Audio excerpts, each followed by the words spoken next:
Welcome to another episode of AutoMundial, the weekly car news and review show, where this time we are taking a look at a pair of new electric hatchbacks from Mini and Honda. And we have a pickup truck from Jeep, the latest Gladiator. We also have some two-wheeled fun in the form of the new Ducati Diavel, as well as a riotous hot hatch from Volkswagen. All that is coming up. First, though,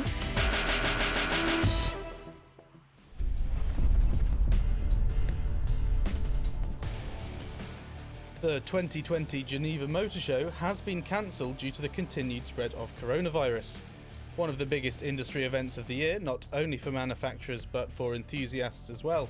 It's where we usually see the biggest reveals of the year. New cars were expected from numerous manufacturers including Bentley, Hyundai, Volkswagen and Audi, to name a few. It's one of the few places where you can see everything from mainstream bestsellers to the most exquisite luxury supercars under one roof.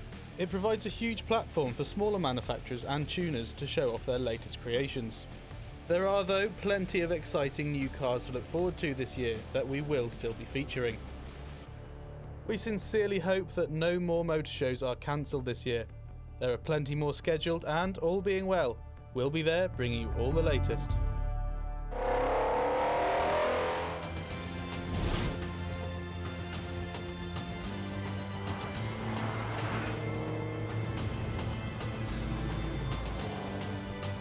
In these days of 400 horsepower hot hatches, launch control and driving modes, it's easy to forget what makes a car fun. 40 years ago, the fast family hatch recipe was much simpler. Take a small car, give it more power, improve the chassis and add some red trim. Job done. And it was the legendary Mark I Volkswagen Golf GTI that started it all. Developing just 112 brake horsepower, it was quick enough to kick off a whole new class of car. But with new models getting ever bigger and more powerful, VW has gone back to its roots. This is the Up GTI, updated for 2020. It's still a very old-school hot hatchback. It takes the performance DNA from the Golf GTI and packs it into a tiny package. While the Polo GTI and even the Golf GTI may be considered compact by some, the Up makes them look bulbous and unnecessary. With a 3-cylinder 1-litre engine producing just 113 brake horsepower and a top speed of 112 miles per hour, on paper, the Up GTI may seem undeserving of such a famous badge. But in our eyes, it could well be the best car to wear it since the original Mark I Golf. In fact, the Up shares more than just a badge with that original hot hatch. Both have similar power and weigh about the same. So is this the spiritual successor to the car that created the class? Well, it's that lightweight that's key to the little Up's character. It means 0 to 62 is dealt with in 8.8 seconds. Not exactly blistering performance these days, but trust us, it's enough. The main updates for 2020 have been to improve its emissions. It took a brief hiatus in Europe last year as new WLTP regulations meant the little hot hatch was putting out too much CO2.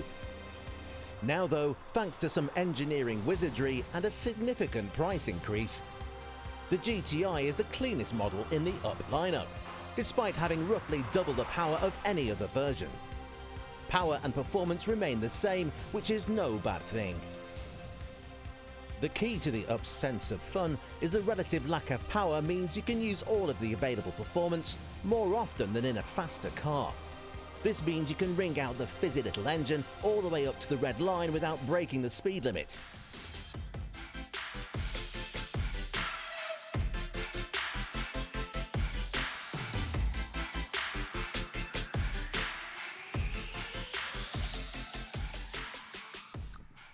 Put your foot down and the Up feels keen and feisty.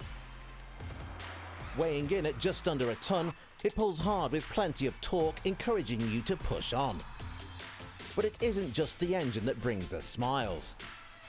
Stiffer springs, bigger brakes and fatter rubber mean the Up is glued to the road, while the raughty exhaust note is artificially pumped through the speakers to heighten the experience.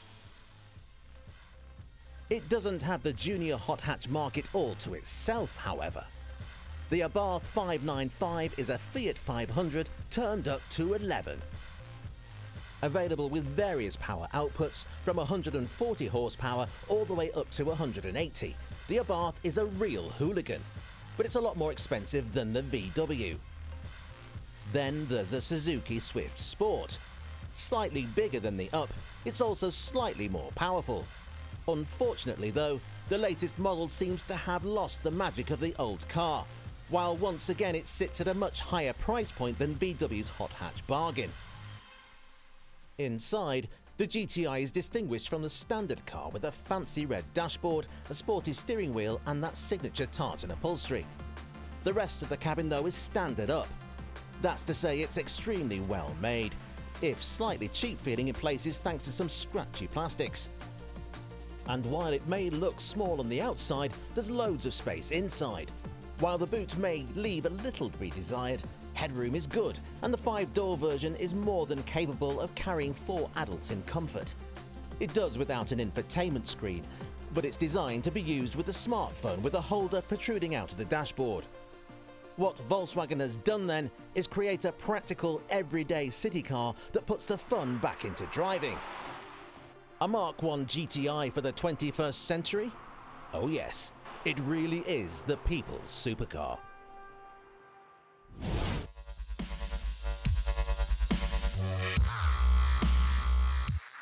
Ducati is a mainstay in the motorcycle world. Its handsome performance bikes with signature 4-stroke 90-degree V-twin engines are synonymous with fans worldwide. Hot off the press in 2020 comes another. Muscular, unmistakable, bold, think the final boss in a video game. This is the Ducati Diavel 1260. With an impeccable build quality, with which we are so used to seeing with Ducati, the Diavel is Italian engineering at its finest. Retaining signature Ducati DNA with its tidy single-sided swing arm, this brand new model certainly turns heads, combining a maxi naked bike with ergonomics of a muscular cruiser. And so this beast is in a class of its own, facing no real competition from other manufacturers. Harley-Davidson and Bajaj feature similar models, but this cruiser stands alone. Not to mention the Diavel's hallmark 240mm beefy rear tyre. Ducati call it a cruiser, but don't be fooled, it's certainly not pedestrian. This model is much sportier than its predecessor, first launched in 2015, now in its second generation and staying true to the spirit of the original. The 2020 Diavel is altogether outrageous with an upgraded chassis and the introduction of some high-grade tech to boot. A 1262cc 159 horsepower engine is the beating heart of the machine, with a throaty exhaust loud enough to wake the neighbours, even when idling on the driveway. On the road, this thing is torquey to say the least, a hot rod on 2 wheels if you will, accelerating from 0 to 60 in 2.5 seconds, one of the fastest bikes in Ducati's production. But whether you're tootling through traffic or tearing up the B-roads, the Diavel does it all thanks to the low-end grunt of the twin-cylinder engine. The suspension provides a smooth, uninterrupted ride, soaking up all the bumps, not to mention the generous padded seat that looks more at home in business class. The pricier S model even comes with race-spec shocks, but even on the stock model the sophisticated extras don't end there. Thanks to a variable timing system, the engine adjusts its power delivery to suit riding conditions, giving the rider that extra feel. ABS, traction and launch control can all be adjusted via a Ducati app, features you'd expect on a spaceship, not a motorcycle.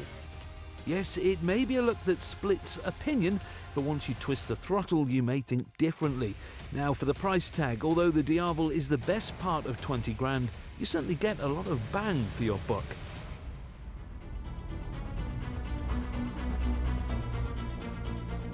For something a little less upright and practical, Ducati has the Hypermotard.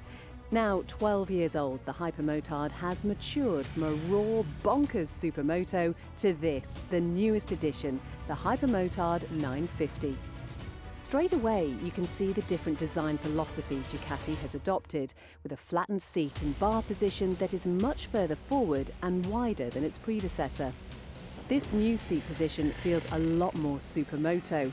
Whereas on the old motard, the rider would be further back in the seat, the new model invites the rider to dangle their leg into a corner. The new seat is lower though, which will mean that for taller riders, it may be a little too short. The new Hypermotard might have 11 more cc in its name, but in reality, it's got the same capacity as the old model. Where this model differs is with new pistons, new exhausts and more torque. It also has 4 extra horsepower and it's lost 4 kilos, rare for a modern bike. So what's it like to ride? Well, this Ducati is confidence-inspiring from the get-go. The front end turns where you want it to and the brakes are so good. You can tell immediately that you're sitting on a new seat and it makes such a difference to the Hypermotard. The chassis is too stiff to be a full supermoto, but the torque gives it the point and squirt that you want for a tight and twisty circuit or road. At nearly £11,000, the Ducati is on par with other bikes in the class. Although if you want a bit extra power and torque, the SP model gives you a bit more for £14,000. At first glance, you may think that 25% extra on top of the price tag is a lot for an upgrade. But what does it offer? Well, the upgrade is a lot more track-focused. Öhlins shocks and forks help extend travel, resulting in a stiffer ride. Other upgrades are the Ducati quick shifter, Marcassini forged wheels and aluminium handlebars. If that extra upgrade is worth it is probably up to the buyer, but there is no doubting that the Hypermotard 950 is a capable machine, even in its standard form.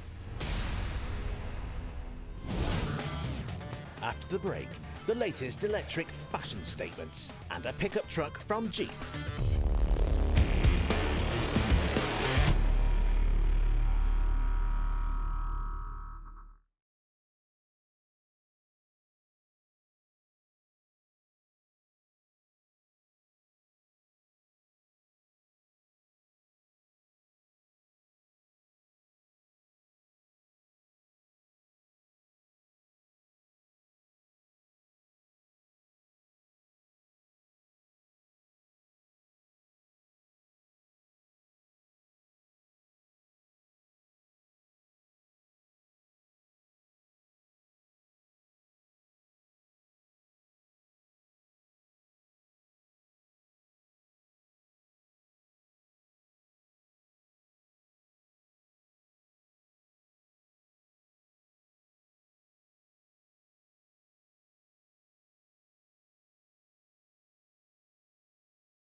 Still to come, the rugged Jeep Gladiator. First though,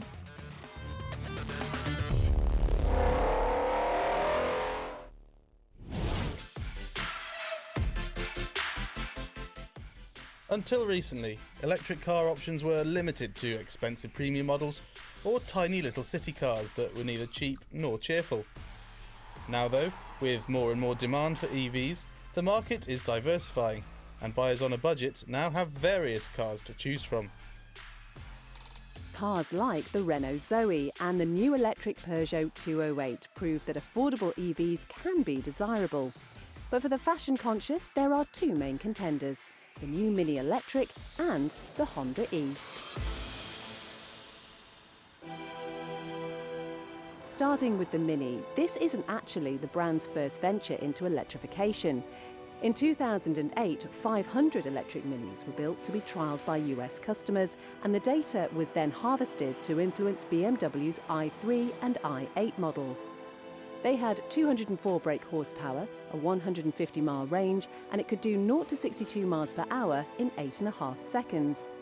You would imagine then that things have progressed in the past 11 years. Well, on the face of it, development seems to have been somewhat insignificant.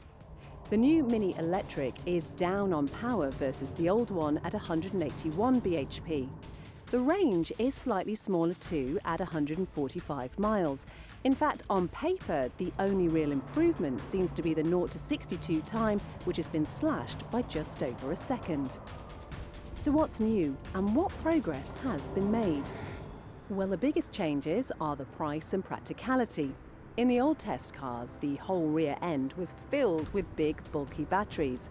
A decade of innovation now means the batteries are smaller and are fitted under the floor, meaning you still get most of the luggage and passenger space you get in a normal petrol-powered version.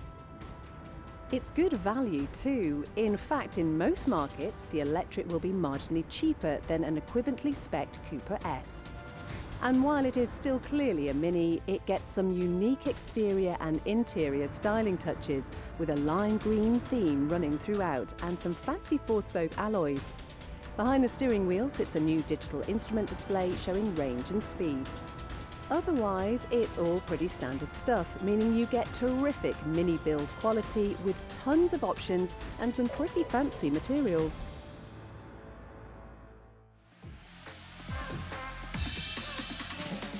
But if the Mini is perhaps a little plain, how about this, the Honda E?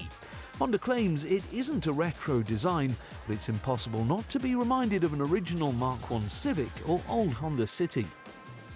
It's adorable with its circular headlights and friendly face, and inside it's just as stylish with an array of vast screens covering the full width of the cabin.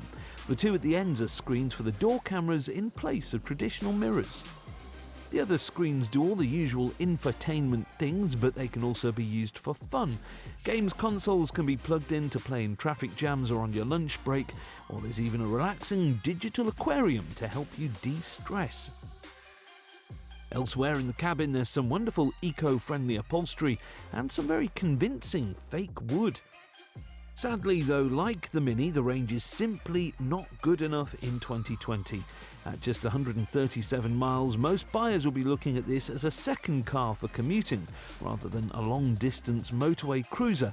But the Honda is perfectly suited for city driving, with an incredible turning circle and relaxed atmosphere. For now then, the smart money will go for the cheaper Renault Zoe, Peugeot E208 or Vauxhall Corsa E. They may not be quite as cute, but they offer hugely superior ranges at a much lower price point. The Mini and the Honda may look good, but they're hard to recommend.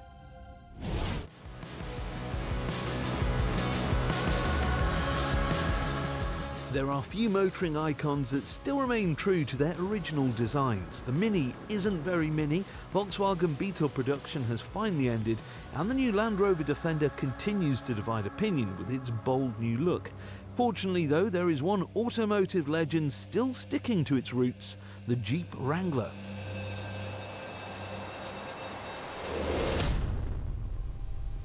While it's certainly come a long way from those basic Willys Jeeps of World War II, the Wrangler is still first and foremost an off-road vehicle. It uses a traditional ladder frame chassis with a body bolted on top. The windscreen still folds flat and, for some reason, you can take the doors off should you wish to do so. But as with all things, the humble Jeep has had to make the effort to keep up with the times. And this new one is the most technically advanced Wrangler ever. And it needs to be, as in most markets outside of North America, the new Wrangler costs as much as a Range Rover Velar. So what's been done to make this rudimentary off-roader an SUV rival? Well, inside you're greeted by a terrifically retro dashboard with a central screen.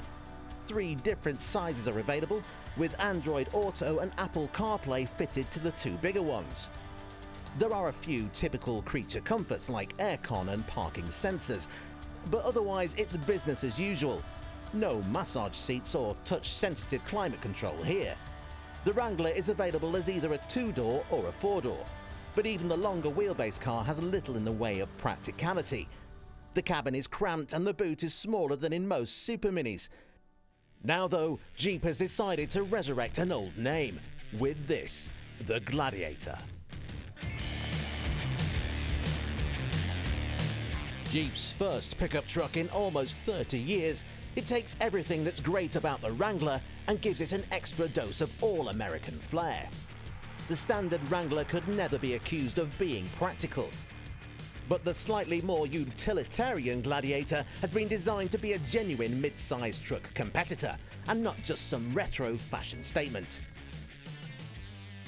Taking on the likes of the Ford Ranger and Chevy Colorado, it gets a 3.5-ton towing capacity and all of the signature Jeep off-road ability. With its excellent ground clearance, low approach angles, locking differentials and low-range gearbox on high-spec Rubicon models, it's virtually unstoppable off-road. In fact, unless you're really trying, you'll find the Gladiator takes whatever you throw at it with complete ease. It doesn't have all the advanced off-road tech that you get on modern Land Rovers, but the Jeep proves that you just don't need it if you've got plenty of grunt. On the road, there's lots of body roll as the 2-ton box leans over, but it's a characteristic that's common in this class, and eventually you start to enjoy its wayward handling as you hustle it through country lanes. But while the Wrangler is available around the world with a choice of engines, the Gladiator will be sticking firmly to American soil with a 3.6-litre Pentastar V6 as the sole engine option, although a diesel motor is on its way. Inside, the interior is the same as the Wranglers, with chunky controls and a tough, durable feel. It does get some more space for rear seat passengers though, and different trim levels have lots of interesting Easter eggs, like a portable wireless speaker and even a mini power washer. The Gladiator then does exactly what it was designed for. It's a fun truck for ploughing through mud and rocky valleys, or the perfect convertible holiday car for a sunny beach. But it gets some all-important practicality too, making it every bit as usable as its rivals. Yes, it's more expensive, but with its old-school styling, removable doors and convertible roof, it's also a lot more fun.